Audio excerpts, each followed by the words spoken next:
Bom dia, meninas. Capítulo 8. Ai, eu sei que vocês estavam ansiosas por esse capítulo, por mais um capítulo. E eu confesso que eu também. Olha, quando chega a hora de fazer a leitura, realmente, parece que tudo para e a presença do Senhor, ela, como nuvem, paira sobre nós, né? Então vamos lá. Na velha parede do mar.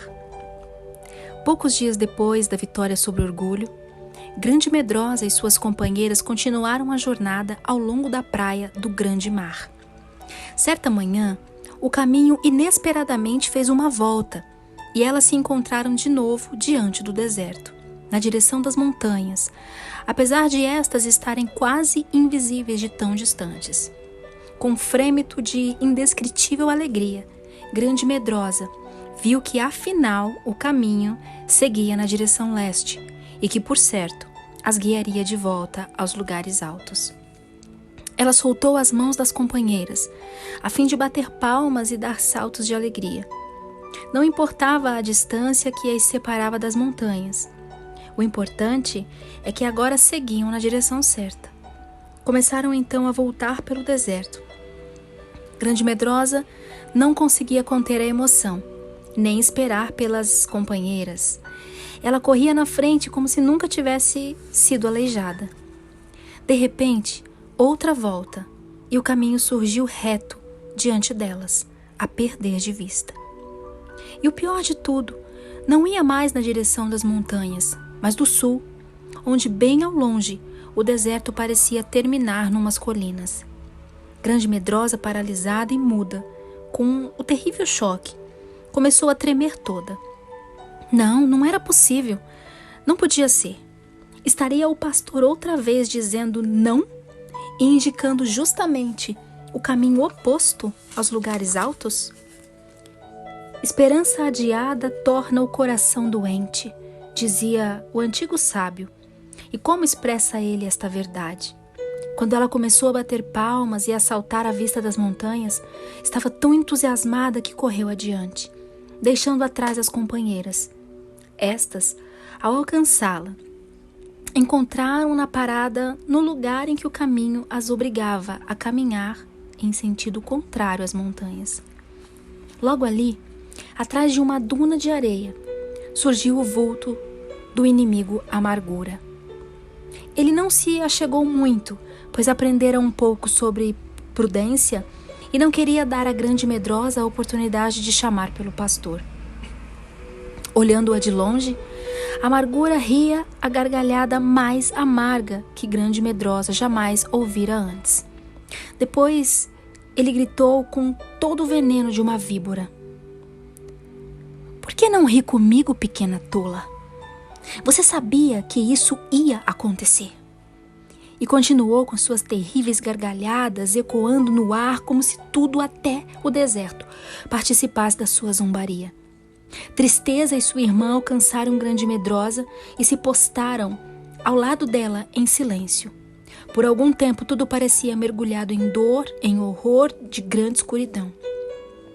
Repentino vento começou a soprar no deserto, formando nuvens de pó que quase as cegaram. No silêncio que seguiu o temporal, Grande Medrosa ouviu sua própria voz, baixa e trêmula, mas distinta: "Meu senhor, o que queres dizer? Fala, pois a tua serva ouve." No momento seguinte, o pastor estava de pé ao seu lado. "Tenha bom ânimo", disse ele. "Sou eu. Não precisa ter medo. Construa-me outro altar e deposite nele a sua vontade completa como sacrifício." Solicitamente, ela fez um montículo de areia e pedras, e a única coisa que podia encontrar no deserto, e ali se rendeu de novo, depositando toda a sua vontade e dizendo com lágrimas, pois a tristeza havia se ajoelhado ao lado dela: "Eu me alegro em fazer a tua vontade, meu Deus." Vindo de algum lugar desconhecido, um jato de chamas consumiu a oferta, deixando apenas um amontoado de cinzas no altar. Então ouviu-se a voz do pastor. Esta espera não é para a morte, é para a glória de Deus, para que o Filho de Deus seja glorificado. Outra rajada de vento espalhou as cinzas em todas as direções, deixando no altar apenas uma pedra rústica de aspecto comum, que Grande Medrosa apanhou e colocou na mochila, junto às outras. No mesmo instante, ela se levantou, deram as costas às montanhas e caminharam para o sul. O pastor acompanhou-as por algum tempo, de modo que ressentimento e autopiedade, que esperavam um momento de atacar, tiveram de se esconder, a fim de não serem vistos, pelo menos por enquanto. As caminhantes chegaram ao lugar onde o mar, que havia ficado para trás na primeira curva, penetrava o deserto, formando grande estuário. Invadido por forte onda, o estuário encheu-se rapidamente de água. Entretanto, havia uma passagem de pedra com muitos arcos através do estuário, e uma rampa de terra dava acesso à passagem. O pastor guiou Grande Medrosa ao pé da rampa e lhe disse que seguisse o caminho que atravessava o estuário. Uma vez mais, ele repetiu com ênfase suas próprias palavras pronunciadas ao pé do altar, e então partiu. Grande Medrosa e as companheiras subiram a rampa e se encontraram no topo da parede do grande mar. Da altura onde estavam, podiam ver o deserto atrás. De um lado estava o mar, do outro, meio encoberto pela distância e pelo nevoeiro, podiam-se perceber traços de montanhas. Seria apenas a força do pensamento ou o desejo de que aquilo fosse verdade? A passagem de arcos levou-as a um lugar diferente, a uma terra com áreas verdes, chalés, montanhas, vales, fazendas, pomares e campos. O sol cintilava, e do alto da passagem elas podiam sentir a inteira força do vento a movimentar as ondas que passavam uma após outra. Tudo isso trazia à lembrança de Grande Medrosa uma matilha guiada por caçadores, saltando, correndo, ganindo pelas estradas e surgindo às bordas do estuário. De algum modo, o sibilar do vento e a fúria das águas pareciam penetrar em seu sangue e correr através do seu ser como glorioso vinho da vida. O vento batia em seu rosto, esvoaçava seus cabelos e roupas e quase a carregava. Mas apesar do vento levar sua voz para longe, ela cantava. Agora será exaltada a minha cabeça, acima dos meus inimigos que me cercam. No seu tabernáculo oferecerei sacrifício de júbilo, cantarei e salmo odiarei ao Senhor. Salmos 27:6. Enquanto cantava, pensava, deve ser realmente terrível e frustrante ser inimigo do pastor. Sempre com a presa fora do seu alcance. Deve ser simplesmente enlouquecedor para esses inimigos verem até a mais tolinha e fraca sendo colocada nos lugares altos e de forma triunfante sobre todos os seus inimigos. Deve ser intolerável. Enquanto ainda na passagem ela apanhara outra pedra de acordo com as instruções do pastor, desta vez como memorial da sua vitória sobre os inimigos, e a colocara em sua mochila com as outras. Assim, fizeram a passagem sobre o estuário e desceram a rampa do outro lado, à beira de uma floresta. A mudança de cenário, depois da longa jornada pelo deserto, foi maravilhosa. A ansiosa espera pela primavera fazia com que perdessem as belezas dos últimos vestígios do final do inverno. As árvores brotavam em seus mais lindos verdes, os brotos recendiam perfume. Entre as árvores havia atalhos e clareiras onde cresciam campânulas, anêmonas silvestres, violetas, prímulas em moitas, ao longo dos barrancos musgosos. Às vezes, as aves cantavam, e com seus trinados chamavam-se umas às outras, atarefadas e absortas na construção dos seus ninhos. Grande Medrosa percebeu que nunca antes imaginara o que a ressurreição da morte do inferno significava. Talvez tivesse sido necessária a aridez do deserto para abrir-lhe os olhos a toda essa beleza. Mas ela, embevecida, olhava a floresta, quase esquecida de que tristeza e sofrimento ainda estavam com ela. Para qualquer lugar que olhasse, era como se o verde das árvores, os ninhos das aves, os esquilos saltitantes, as flores em seu desabrochar, tudo dissesse a mesma coisa. Saudavam-se mutuamente, em sua linguagem especial, numa espécie de êxtase, dizendo: você vê, o inverno finalmente se foi. A demora, a espera não foi para a morte, mas para a glória de Deus. Nunca houve primavera tão primorosa como essa. Grande Medrosa estava consciente de uma sensação deslumbrante em seu próprio coração, como se lá também brotasse vida nova. Era uma sensação indefinida, um misto de dor e doçura. Qual seria a predominância? Ela não sabia.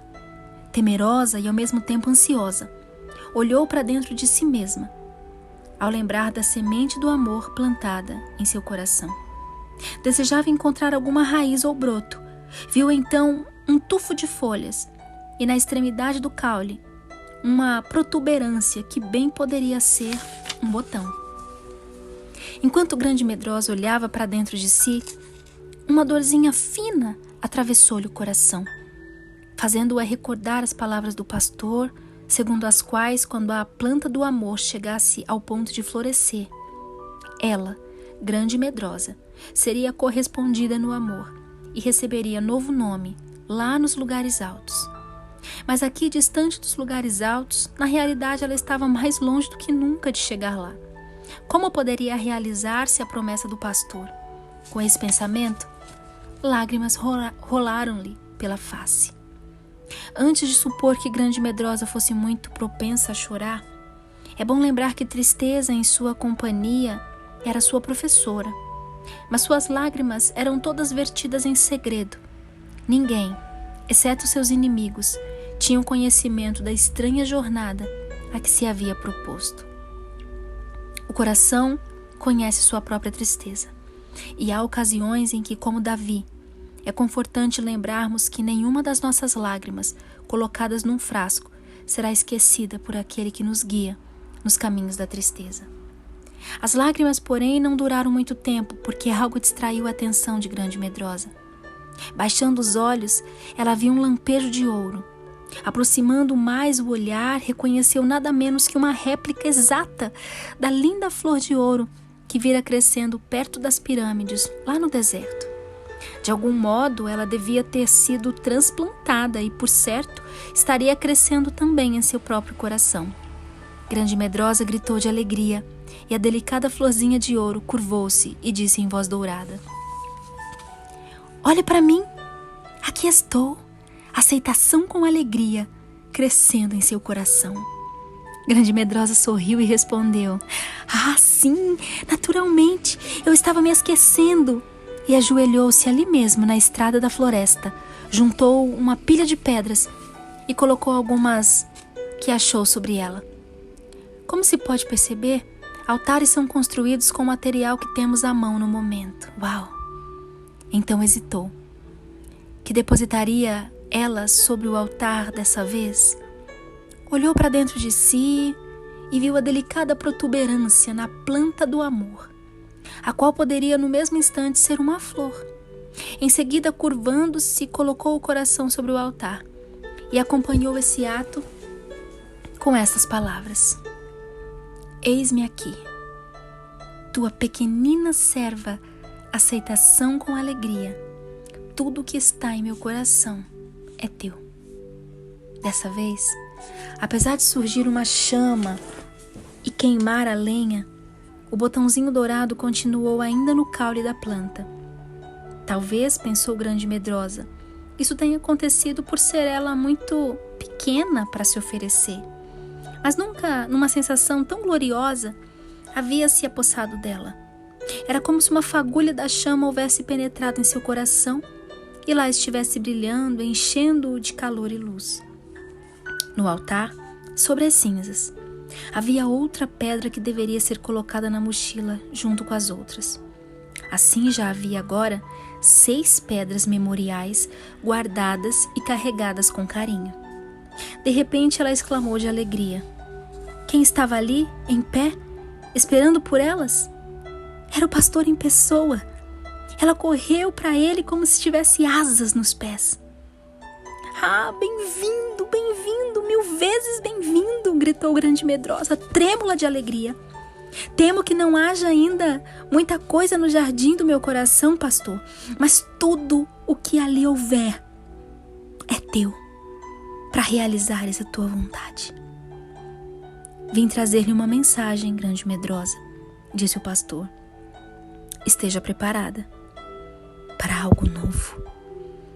Esta é a mensagem. Agora verá o que eu hei de fazer. Êxodo 6:1. Um colorido roseou-lhe as faces e um frêmito de alegria perspassou-lhe todo o ser, pois lembrou-se da planta em seu coração e da promessa de que, quando essa planta estivesse pronta para florescer, Grande Medrosa estaria nos lugares altos, prestes a entrar no reino do amor. Ah, pastor, exclamou ela, ofegante diante desse pensamento. Achas que eu, na realidade, chegarei aos lugares altos? Achas realmente, afinal? Ela percebeu que ele assentia, porém sem responder de viva voz. Ficou a olhá-la com uma expressão que ela não entendeu. Pensas isto mesmo? Insistiu ela, tomando-lhe a mão e olhando-o com alegria quase incontrolável. Achas que em breve me levarás aos lugares altos? Desta vez ele respondeu. Sim. E acrescentou com um estranho sorriso. Agora você verá o que eu farei.